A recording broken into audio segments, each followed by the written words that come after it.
Catholic faithful, happy fourth Sunday of Lent.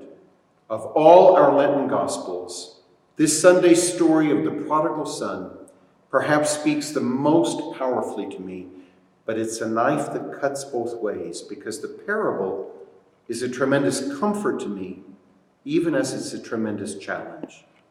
The prodigal son parable is about a loving old father, clearly an image of God, and two bad sons. Yes, you heard me right.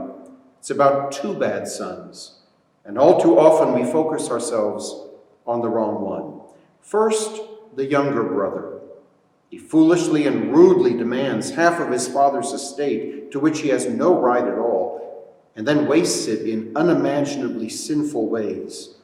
When he turns back, half-starved and in complete humiliation, his doting old father rushes out to him and lavishes mercy and love upon him, even putting the signet ring on his finger, a gesture that makes this foolish young son the new head of the estate.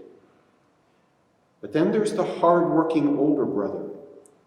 He's in such a rage over what his doting old father has done that he refuses to enter the celebration, clearly a reference to refusing to enter the kingdom of God.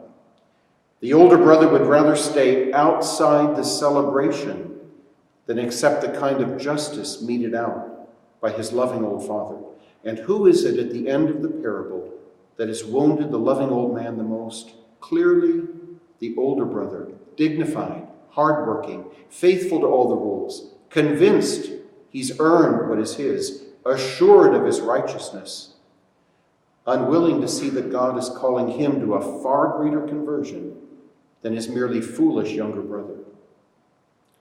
Catholic faithful, yes, you can spend a moment or two in prayer.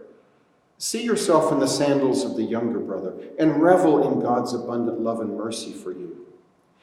But know that you'll never really fully understand this parable until you've spiritually stood in the sandals of the older brother and faced your own rage over God's foolish and reckless mercy for the murderer who repents on death row, or God's foolish love for those who reject the church's teachings but still turn to her for help, or maybe just God's foolish, reckless compassion for those who have squandered their lives only to reach out to him in the end to discover that there's a place for them in his kingdom as well.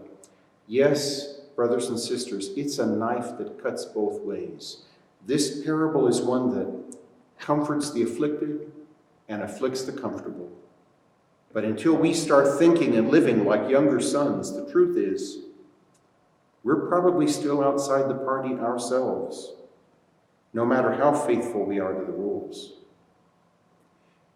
Come back next Saturday if you'd like my Lenten Minute reflection on the fifth Sunday of Lent.